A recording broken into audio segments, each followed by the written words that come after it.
Ish went down this week. Ever since Roe v. Wade, there's been a lot of cases running through the courts around this country to try to restrict women's freedoms.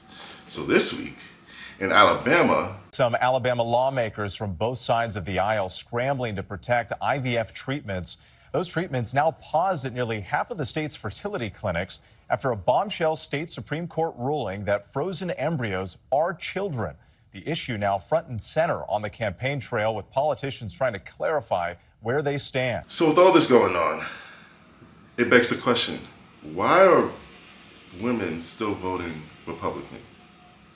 Roe v. Wade, IVF, birth control, Planned Parenthood. Women are under attack today more than ever, and I think we need to hold the Republican Party's feet to the fire. They can talk their way out of it as much as they want, but their voting record is right there for you to go look. I think this year needs to be, watch what I do, not what I say. Specifically on the topic of this IVF subject, a lot of lawmakers are now out on Twitter, then on Fox News, mainstream media, talking about they're in support of IVF, but a lot of them voted against a bill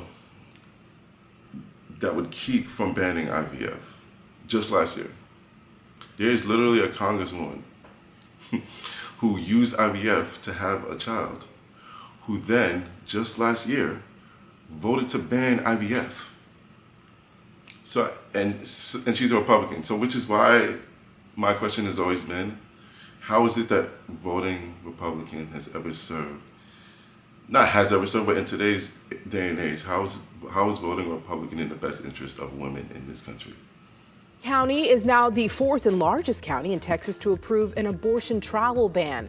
The ordinance bars pregnant Texas women from traveling through the county for an abortion in another state. It can only be enforced through private lawsuits filed against people assisting women. With all due respect, I know a travel ban may sound harsh, but that's just to say, if these are the policies you're voting for in your state, you should have to deal with those consequences. Should I, as a man, be saying that about women's health care?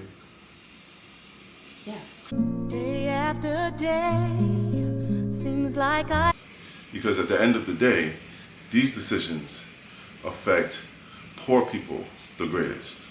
Because rich people or people with resources can just fly to a Democrat state, have their procedure done, and then go back home and act like nothing happened.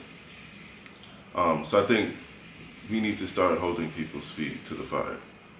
So I ask the question, would a lot of conservative women still vote Republican if they were not allowed to leave the state for IVF, for an abortion, or laws regarding women's health?